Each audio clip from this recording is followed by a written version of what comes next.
குறுகிய இடைவெளிக்கு பிறகு அருமையானவர்களை சந்திப்பது இந்த புது வருடத்திலே நான் மிகவும் மிக்க மகிழ்ச்சி அடைகிறேன். சுவாமி, அருமையானவர்களுடைய ஆவிக்குரிய வாழ்க்கையை ஆசைகளையும் ஆத்மாவுக்குரிய காரியங்களை சிந்தித்து நாங்கள் தேவனுக்கு உரியவர்களாக தொடர்ந்து வாழ உதவி செய்யும். உலகத்தில் உபத்திரவம் உண்டு, ஆனாலும் நான் உலகத்தை ஜெயித்தேன் என்று சொன்ன என் ஆண்டவர் இயேசுவின் நாமத்தில் கேட்கிறோம் நல்ல பிதாவே, ஆமேன். அன்பானவர்களே, சின்ன டாபிக் மட்டும் பேசிட்டு நம்ம கொஞ்சம் முக்கியமான டாபிக் இந்த நேரத்தில் தான் பேச முடியும். கிறிஸ்து பொங்கல் கொண்டாடலாமா அப்படிங்கிற ஒரு சின்ன டாபிக். இன்னைக்கு வேற டாபிக், பட் இருந்தாலும் இதை முதல்ல கொஞ்சம் பேசிட்டு நிறைய பேர் குழம்பி போய் கிடக்குறாங்க. ஏன்னா வசனத்தின் மூலமாக நாம் இந்த உலகத்தை பார்க்க வேண்டும், உலக மக்களை பார்க்க வேண்டும். போதகரா இருந்தாலும் சரி, என்ன நானா இருந்தாலும் சரி, யாரா இருந்தாலும் சரி, வசனத்தின் மூலமாக நாம் நம்மை ஆராய்ந்து பார்க்க வேண்டும், சொல்வதை ஆராய்ந்து பார்க்க வேண்டும் சொல்லி அப்போஸ்தலர் 17ஆம் அதிகாரத்தில் நம்ம அடிக்கடி சொல்லி கொடுத்துருக்கேன்.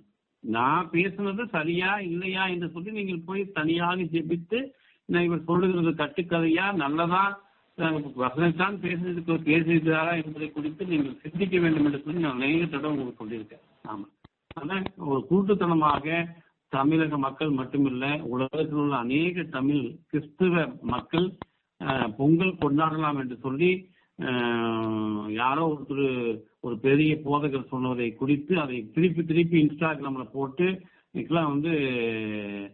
ஆண்டவருடைய மனதை துக்கப்படுத்துகிற ஒரு நிகழ்வை நான் பார்க்கும் பொழுது என் மனதும் துக்கப்படுகிறது. அன்பானவர்களே,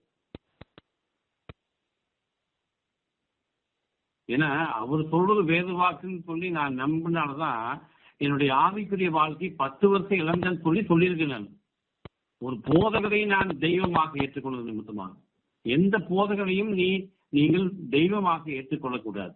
அவர் ஒரு கருவிதான், நான் ஒரு கருவிதான். அன்பானவர்களே, நானும் தவறக்கூடும். அதை நீங்கள் சரியாக புரிந்து கொண்டு என்னை கேட்டால் அது சந்தோஷமாக இருக்கும். அவரை நாம கேட்க முடியாது, அவர் பெரிய போதகர். நான் குறிப்பிட்டு அவர் பெயரை சொல்ல விரும்பவில்லை. ஆனால் வசனம் என்ன சொல்லுகிறது? 2 கொரிந்தியர் 7ஆம் அதிகாரம், கிறிஸ்தவர்கள் பொங்கல் ஷார்ட் அண்ட் ஸ்வீட்டா சொல்லி முடிக்கிறேங்க.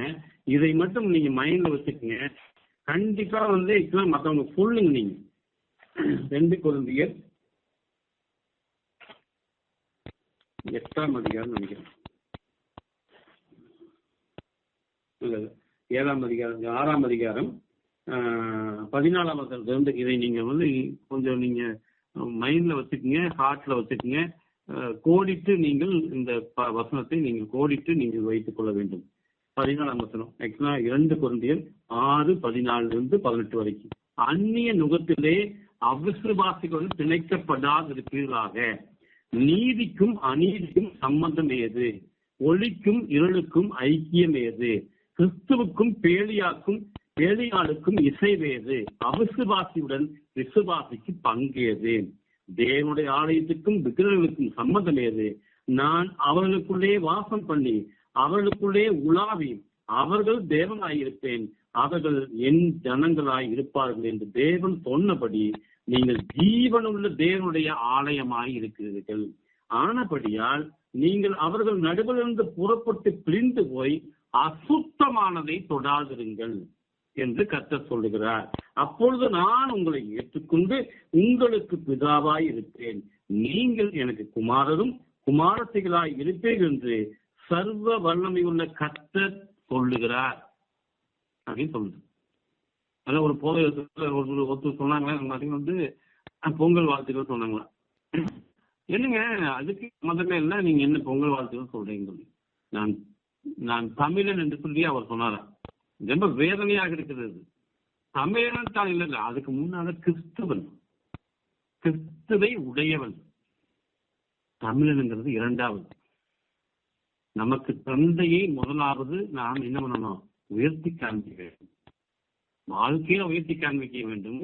நம் வாயின் வார்த்தைகளாலும் உயர்த்தி காண்பிக்க வேண்டும். தர்மியான நாள்ல நாம் ஒரு கண்ணிருந்தும் ஒரு கூடுதலாக பார்வை இல்லாதவர்களாக இந்த உலகத்திலே வாழக்கூடாது. நீங்க பொங்கல் வைங்க, வேண்டான்னு சொல்ல. ஆனா அவங்க என்ன பண்றாங்க தெரியுங்களா? சூரியனை வணங்குகிறார்கள், மாட்டை வணங்குகிறார்கள். அதுக்குதான் பொங்கல். ஆண்டவர் தெளிவா பேசுறாருங்க வசனம் மூலமாக. அருமையான நாள்ல நாம் சிந்திக்க வேண்டும் அன்பானவர்களே. எது நம்ம ஒருத்தர் சொன்னாலும் அது வசனம் மூலமாக இருக்கிறதா? இன்று நான் ஒரு கிராமத்துக்கு சென்று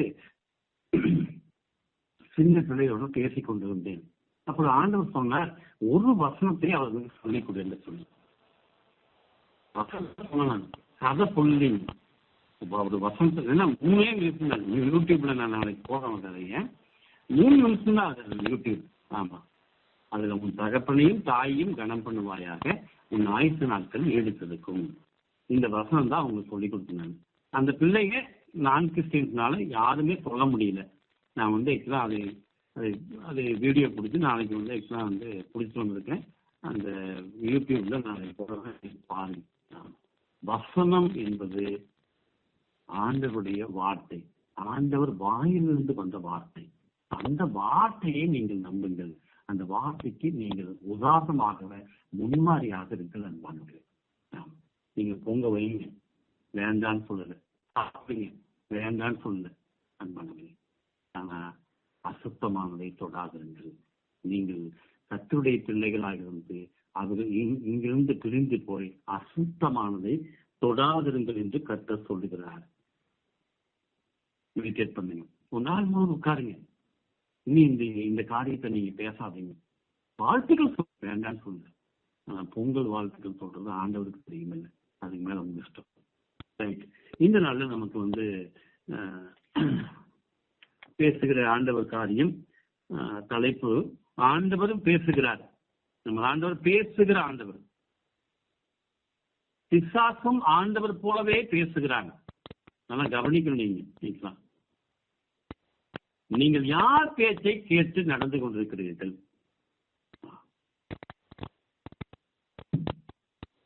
நன்றாக நாம் சிந்தித்து பார்க்க, நமது வாழ்க்கையை நாம் ஆராய்ந்து பார்க்க வேண்டும். நாம் எப்படியாக இருக்கிறோம்? நான் எப்படியாக இருக்கிறேன்? நான் ஒரு பணக்காரனாக இல்லை, ஆனால் கர்த்தருடைய பிள்ளையாக வளர்ப்படுகிறேன். ஆமா ஆண்டவரே, அதுல நான் மிகவும் பெருமிதம் கொள்கிறேன். நிறைய பேருக்கு புரியாதுங்க, நிறைய பேருக்கு புரியாதுங்க, இன்க்ளூடிங் கிறிஸ்டியன். அதுக்காக நான் தரித்திரம் அல்ல, கர்த்தர் எனக்கு போதுமானதாக இருக்கிறார், அவ்வளவுதான்.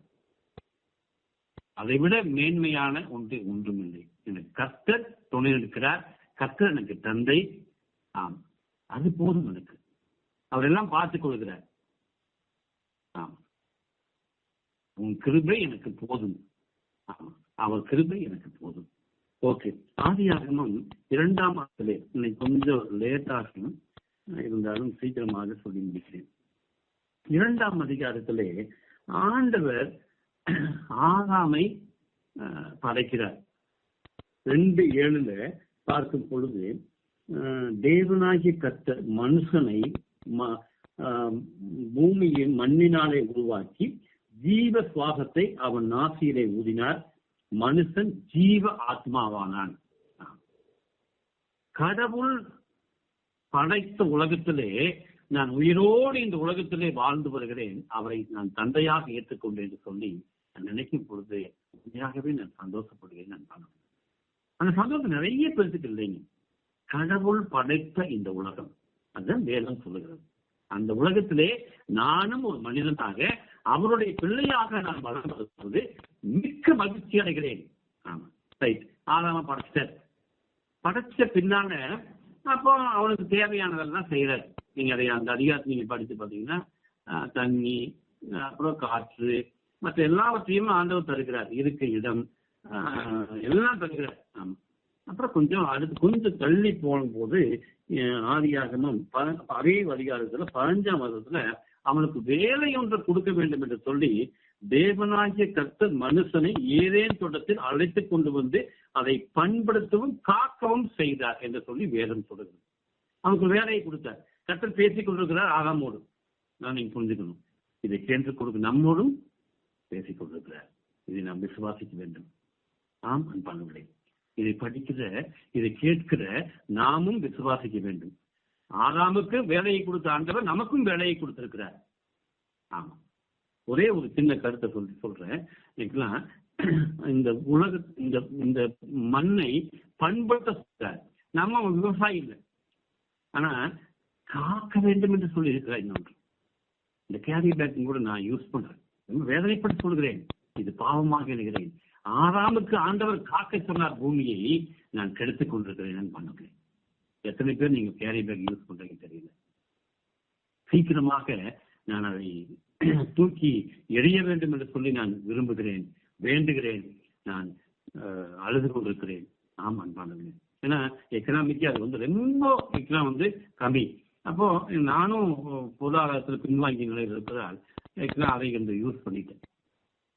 நாளையிலிருந்து அந்த அதையெல்லாம் தூக்கிக்கிட்டு போறேன்.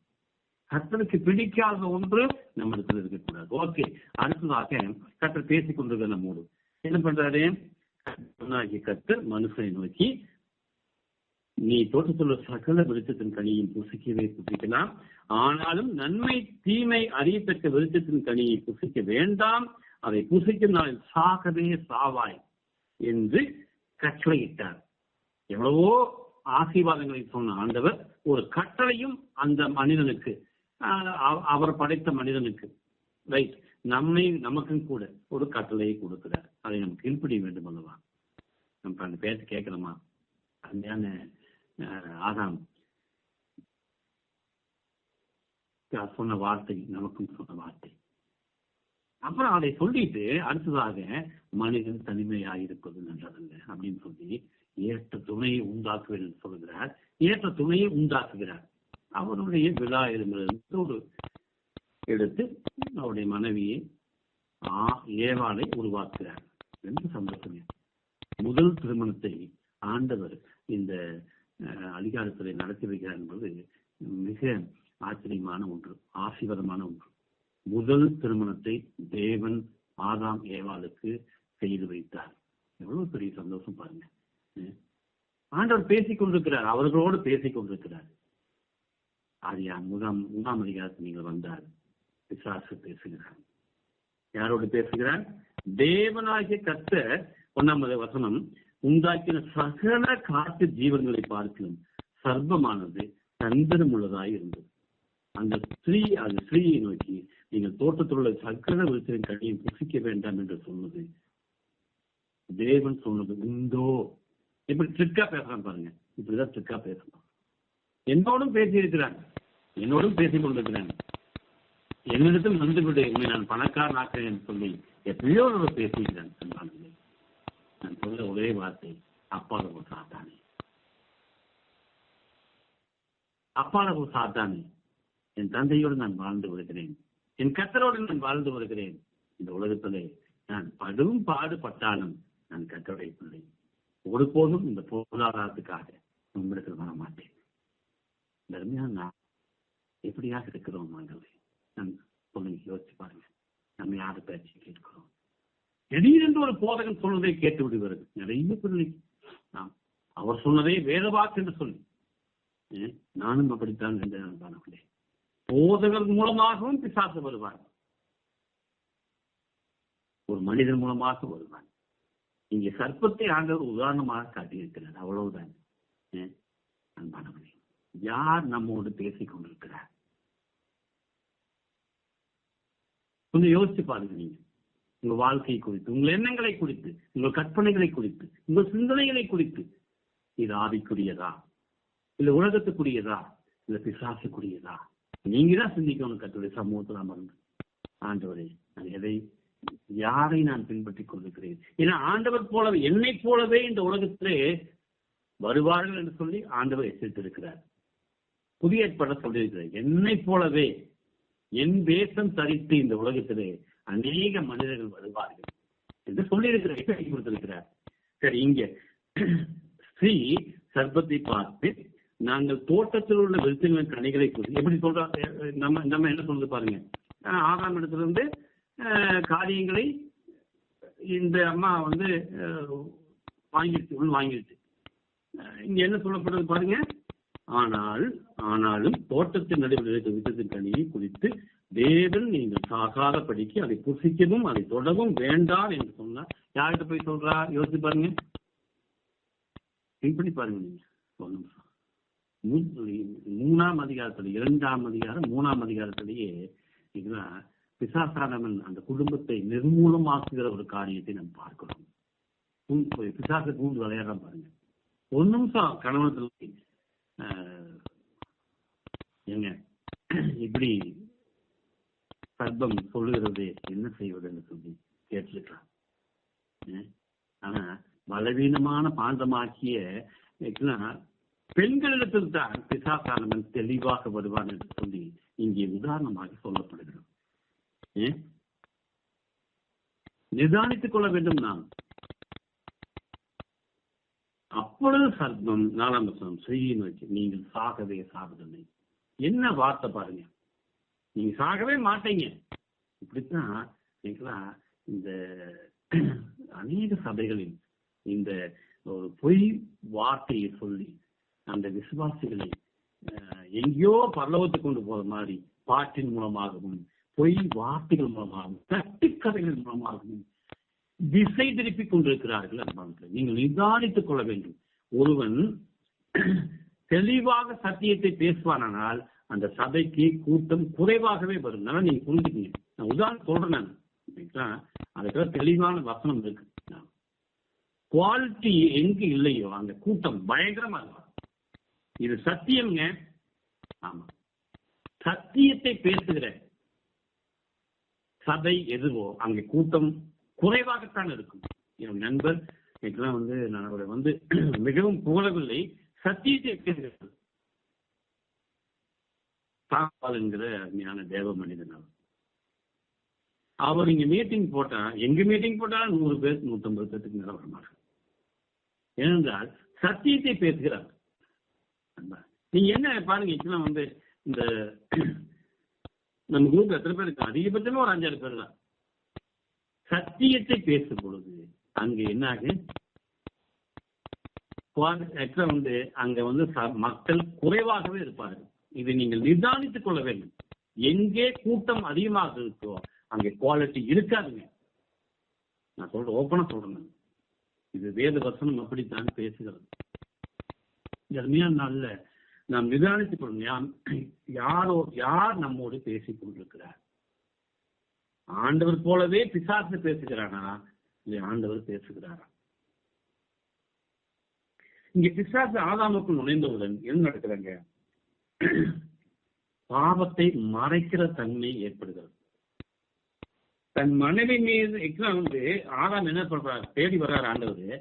உன்னோடு எனக்கு ஐக்கியம் வேணும்பா, நீ முதல் என் கையில் என்னுடைய மூச்சு காத்த ஊதி உன்னை நான் படைச்ச நானே, நீ எனக்கு வேணும்பான்னு சொல்லி தேடி வர்றாரு. பாவம் செய்த அவளை தேடி வர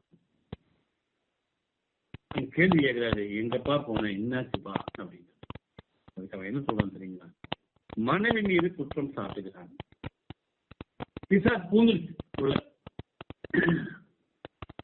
ஒரு செகண்ட் பாத்தீங்கன்னா பாவத்தை மறைக்கிறதுக்கு என்ன பண்ணுவாங்க? நான் இப்ப சொல்றேன் பாத்தீங்களா, ஏன் மேலதான் தப்புங்க. நான் பைபிள் பற்றி சொல்ல முடியாது. என் போதகரை நான் தெய்வம் மாதிரி ஏற்றுக்கொண்டு அவர் சொன்னதான் வேத பார்த்து நினைச்சு தப்பு பாவம் இல்லையா? ஏன் மேலதான் தப்பு. நான் அவரை குறித்து அவரு அப்படி சொல்லி பண்றாரு. அவருடைய இது அப்படி. நான் என்ன பண்ண முடியும்? அவரும் மாற்ற முடியாது, என்னை நான் மாத்திக்கலாம். அவர் சொன்னதை நான் உடனே வேத வசனத்தை வச்சு ஆராய்ந்து பார்த்து நான் ஆண்டவருக்குள்ள வந்திருந்தேன்னா இப்படி ஏமாந்துருக்க மாட்டேன். 10 வருஷம் ஆவிக்குரிய வாழ்க்கையை நான் தொடர்ந்து எவ்வளவு கஷ்டப்பட்ட ஆண்டவர் என்னை தெரிந்து கொண்டார். எனது 32வது வயதில் 10 வருடம் நான் பக்திமானாக சபைக்கு நான் ஜால்ராட்டவனாக வாழ்ந்தது எவ்வளவு பெரிய கேவலம் தெரியுங்களா? யோசிச்சு பாருங்க. நேற்று தான் என் மனைவிட்ட பேசிட்டு இருந்தேன். நான் அந்த சபையில் இருப்பவர்கள் யூடியூப் பேசக்கூடாதுங்க. அருமையான ஒரு தெலுங்கு போதகர் ஒரு யூடியூப் பேசியிருந்தார். அப்போ ஹெட் ஆஃப் தி லீடர் அந்த சபையில லீடர் என்ன சொல்றாரு, அந்த யூடியூப்ல எதை சொல்லிருங்க பாருங்க. அவரு பேசுறாரு, நிறைய பேசுறாரு, அதெல்லாம் இருக்கணுமா? ஆனா அவர் சபையில் இருக்கிற ஒரு போதகர், அன்பானவர்களே, பைபிளை பயங்கரமாக படித்த அருமையான நிக்கோதேமுடன் ஆண்டவர் பேசலைங்க, ஆண்டவர் வெளிப்படல. படிக்காத யோவானிடத்துல ஆண்டவர் வெளிப்பட்டார்.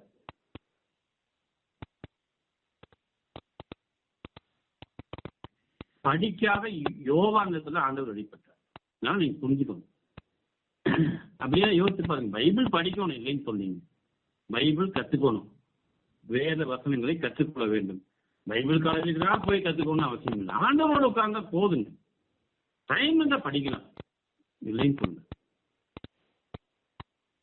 டைம் எல்லாம் என்ன பண்ண முடியும்? போக்க முடிஞ்சா படிக்கலாம் டைம் இருந்தா. ஆனா ஆண்டவர் வெளிப்பாடு என்பது சாதாரண மனிதனுக்கு, படிக்காத யோவானுக்கு வெளிப்பட்டதாக வேதம் சொல்லுகிறது. அதனால நாம் யார் பேச்சை கேட்டுக்கொண்டிருக்கிறோம்? போதகர் பேச்சை கேட்டுக்கொண்டிருக்கிறோமா? இல்ல வசனத்தை ஆண்டவர் சொல்லுகிற வசனத்தை குறித்து நம்ம வசனத்தை நம்ம வந்து கேட்டுக்கொண்டிருக்கிறோமா? பின்படி பாருங்க. ஒரு குடும்பத்துல கணவன் மனைவி மீது பழி போடுவாங்க, மனைவி கணவன் மீது பழி போடுவாங்க. இதுதான் நடக்குது.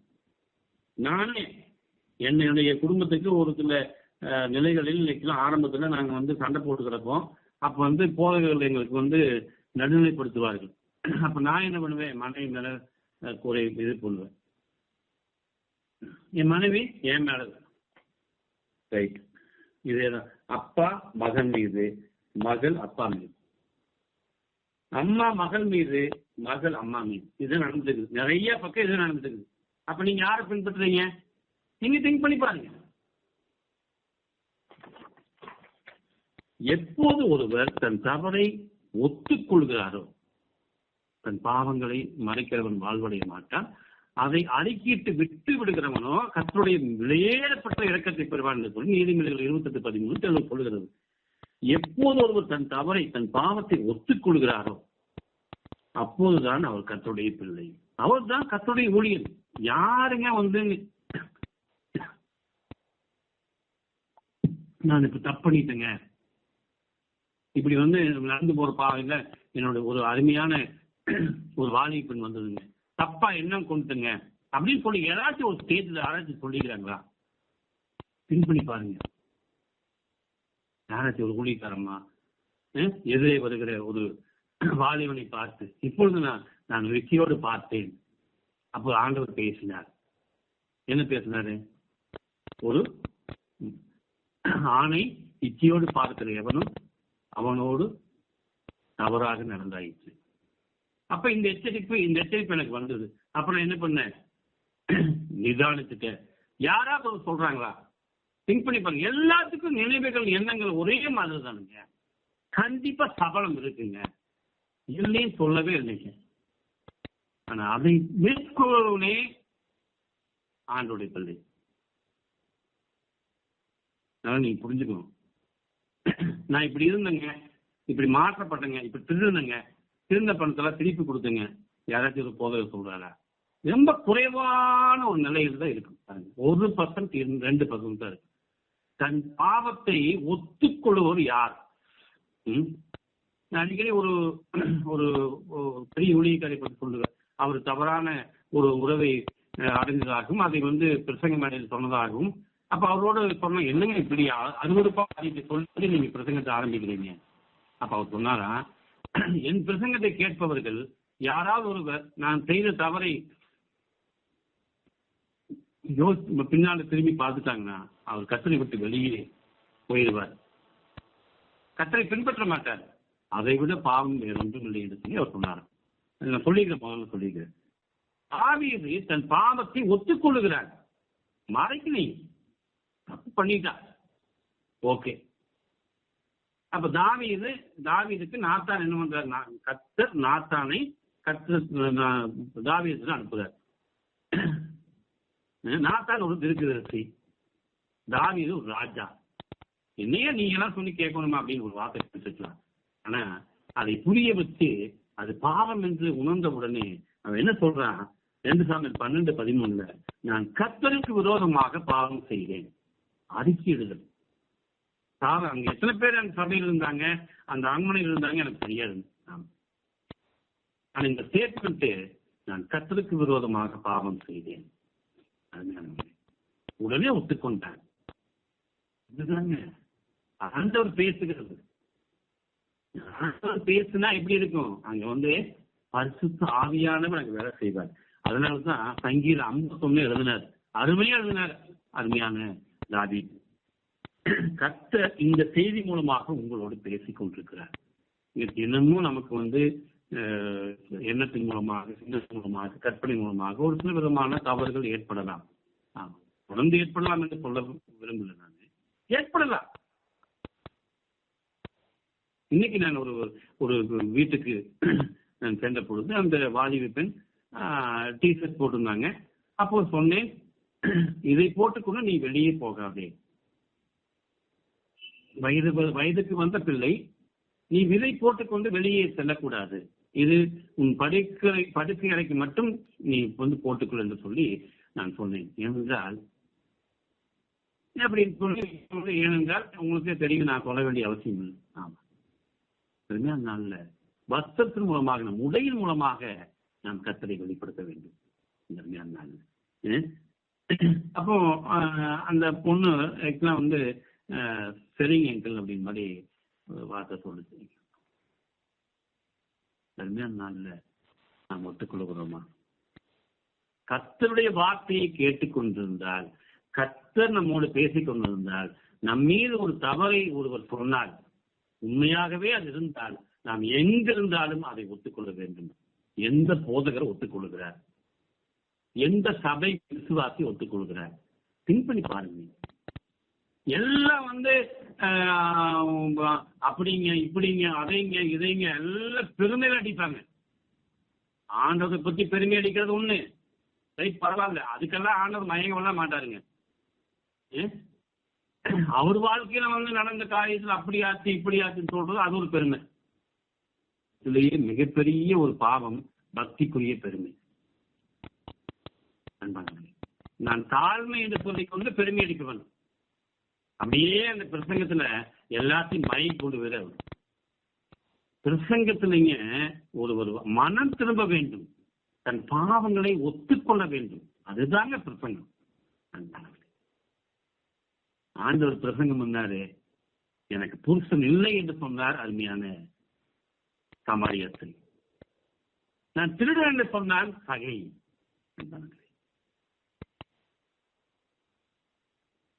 அருமையான நாள்ல நாம் என்ன செய்து கொண்டிருக்கிறோம் என்பார்கள். சிந்தித்து பாருங்க, யார் பேச்சை கேட்டுக் கொண்டிருக்கிறோம்? எங்கள் குடும்பத்தார், எங்கள் தொழில் நண்பர்கள் என்னங்க ஒரு டெவலப்மெண்ட் இல்லைங்க என்று கேட்பதுண்டு. அப்பப்ப கேட்பாங்க, எங்க குடும்பத்தாரும் கேட்பாங்க, என்னங்க ஒரு டெவலப்மெண்ட். உடுக்க உடை. ஆனா அவர் சொல்றது இந்த காரியம் பாருங்க, உடுக்க உடை, இருக்க இருப்பிடம், பூசிக்க உணவு, போதுமான வருமானம், வியாதி இல்லா வாழ்வு, சமாதானம், சந்தோஷம். இன்னைக்கு செத்த நிறுத்திங்க, இதை விட ஆசீர்வாதம் இல்லைங்க. இதை சொன்னா யாராச்சும் ஒத்துக்குவாங்களா? ஒத்துக்க மாட்டானுங்க. நீங்கள் ஆவிக்குரியவர்களாக இருந்தால் ஒத்துக்கொள்வீர்கள். நீங்கள் கர்த்தருடைய பிள்ளைகளாக இருந்தால் ஒத்துக்கொள்வீர்கள். இதுதான் வாழ்க்கை. நாம் பணக்காரராக இந்த உலகத்துக்கு வரல. ஒருவேளை பணம் நமக்கு கொடுக்க ஆண்டவர் கண்டிப்பா நம்ம வாங்கிக்கணும், ஒன்றும் தப்பே கிடையாது. ஆனால் ஆண்டவர் எனக்கு கொடுத்த பணத்தை நான் புறக்கணித்தவன், அவருக்கு விரோதமாக செலவு செய்தவன், சபை போதகரை கேட்டு. அதான் சொல்றேன், உங்களுக்கு அடிக்கடி சொல்லியிருக்கு, இப்ப சொல்றேன் நான். சபை போதகரை ஒருபோதும் தெய்வமாக ஏற்றுக்கொள்ள வேண்டாம். ஒரு இடம் வாங்குப்பா, ஒரு வீடு வச்சுப்பா, குடும்பத்தை கட்டுப்பா அப்படின்னு ஏதாவது சொன்னாராங்க, சொல்லவே இல்லைங்க. இது வேதனையோடு பேசுவது நான் பண்ணு, தர்மம் பண்ணு, அதை பண்ணி இதை பண்ணு, சொந்த கார் எடுத்துட்டு சொந்த பெட்ரோல் போட்டு என்னுடைய நேரத்தை செலவு பண்ணி வால்பாறை எங்க, ஊட்டி எங்க, எங்கெங்கெல்லாம் நான் போனேன். நான் இன்னைக்கு என் கார் 50 கிலோமீட்டருக்கு அந்தல போகாது, அவ்வளவு பழசா போச்சு. இன்னைக்கு யார் செலவு பண்றது? அவர் செத்து போயிட்டாரு சொல்லிட்டு. நானும் தீவிர பக்தனாக, அவருடைய பக்தனாக இருந்து இன்னைக்கு நான் இந்த கஷ்டப்பட்டு கொண்டிருக்கிறேன். அதனால் ஒரு போதகர் சொல்வதையோ, நீங்கள் ஆண்டவர் சொல்லுவதை கேளுங்கள். ஆண்டவர் போல பிசாசு பேசுவதை நீங்க என்ன பண்ணணும்? செருப்படுத்தீங்க. சொல்றேன், நான் மனசுக்குள்ள சொல்றேன், நீங்க கையில எடுத்து அடிக்க வேண்டிய அவசியம் இல்லைங்க. சொல்றேன், பெருமையான நாள்ல நாம் சிந்திக்க வேண்டும் என்பதில்லை. இதை விட ஆசீர்வாதம் வேண்டும். இதைத்தான் வேதம் சொல்லுது. வேதம் சொல்லுகிற ஆசீர்வாதம் இதுதாங்க. மனைவி மூலமாக பிசாசு பேசுகிறான். யார் இடத்துல? யோபு இடத்துல. நீங்க கேட்டுட்டீங்க தெளிவா. வந்து பேசுறான் பாருங்க. எல்லாம் முடிஞ்ச உடனே மனைவி மூலமாக பிசாசு பேசணும். அப்பொழுது அவன் மனைவி, யோபு 2:9, அவனை பார்த்து, தன் கணவனை பார்த்து, நீர் இன்னும் உம்முடைய உத்தமத்தில் நிற்கிறோ, தேவனை தூசித்து ஜீவனை விடும் என்றார். எவ்வளவு பெரிய பயங்கரமான வார்த்தை பாருங்க. சொந்த மனைவி.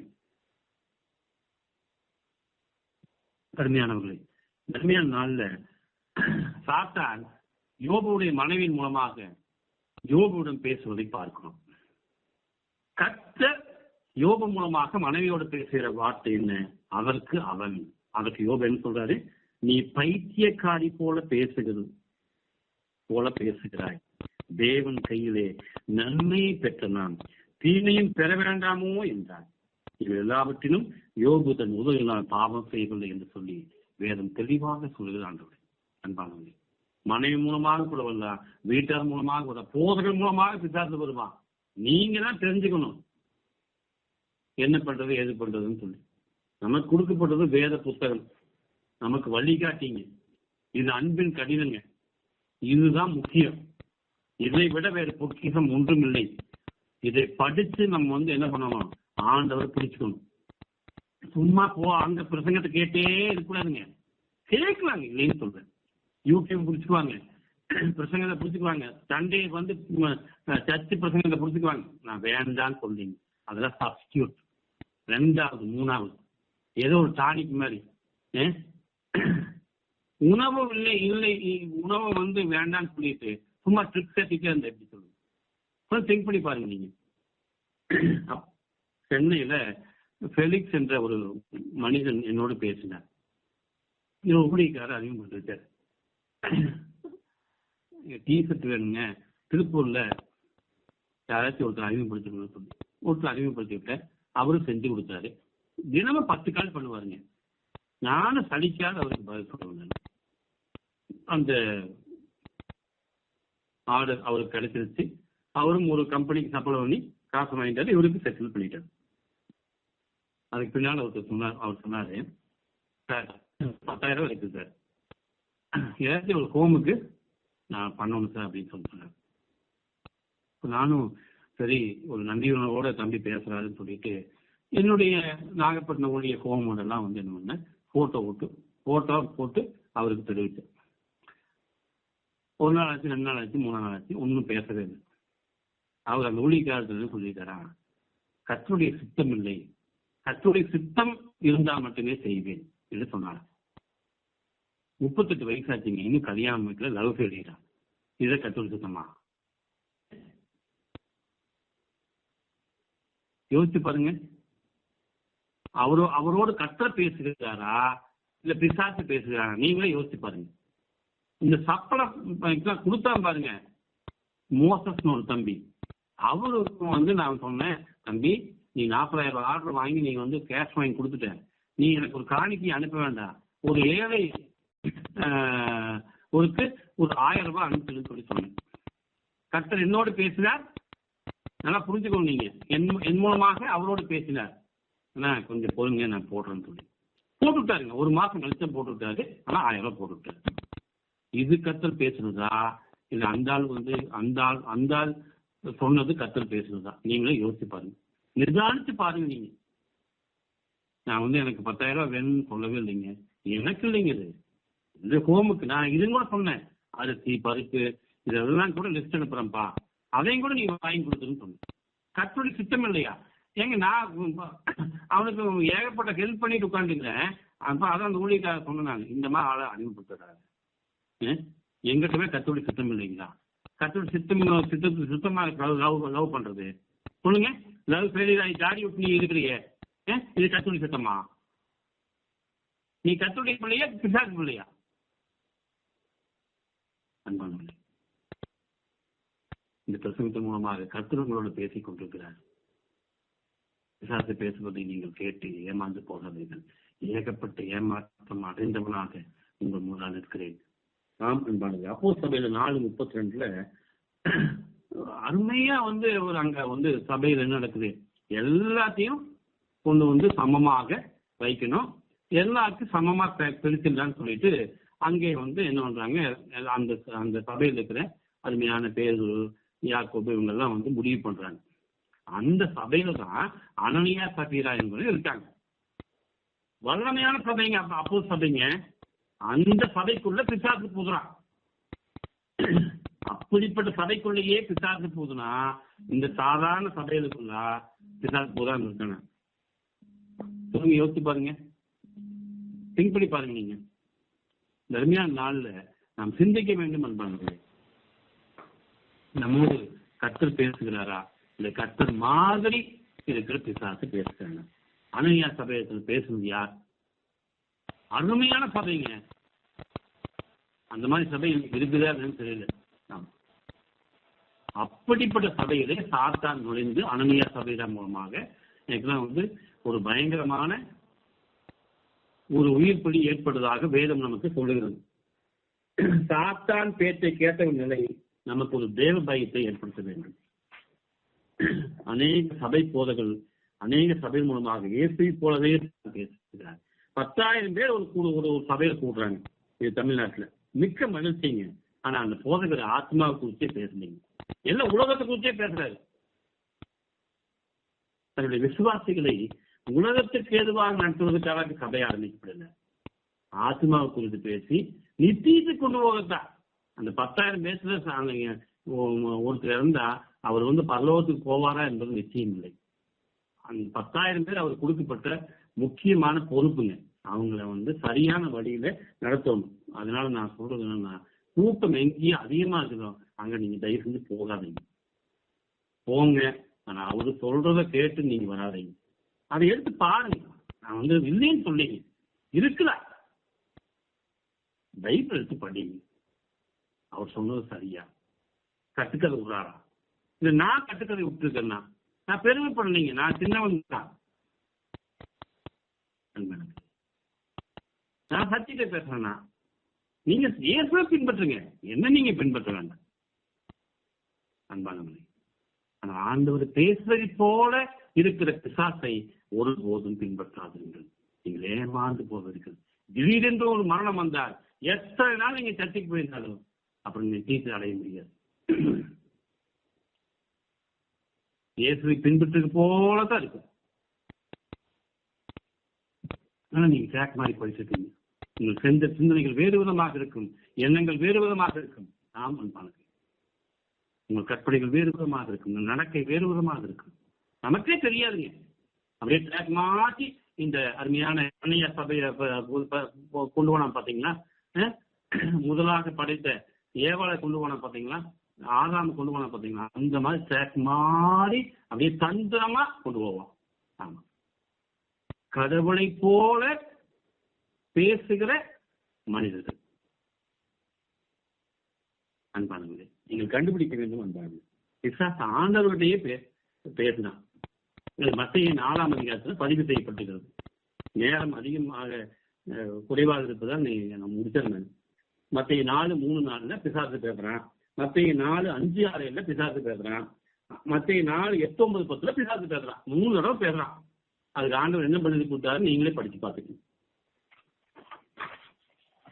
யோவான் 10:11 தெளிவாக பிசாசை பற்றி ஆண்டவர் தெளிவாக பேசுகிறார். என்ன பேசுகிறாரு? யோவான் 10:11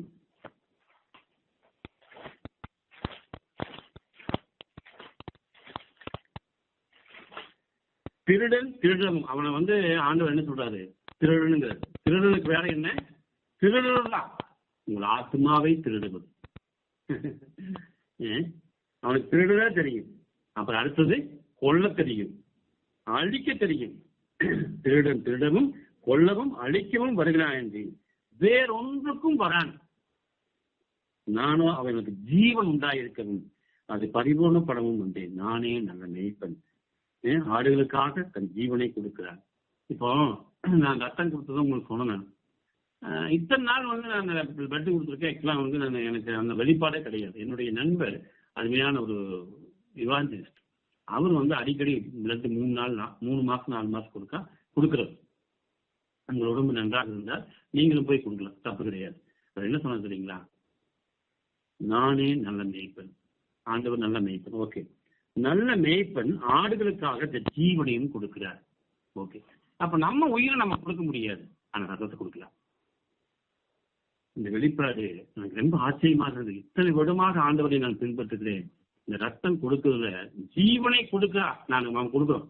உண்மைங்க, நீங்க திங்க் பாருங்க. நீங்க ரத்தம் கொடுப்பது நல்லது என்று சொல்லி இருக்காங்க, ஆனா நம்ம ஜீவனை கொடுக்கிறோம்.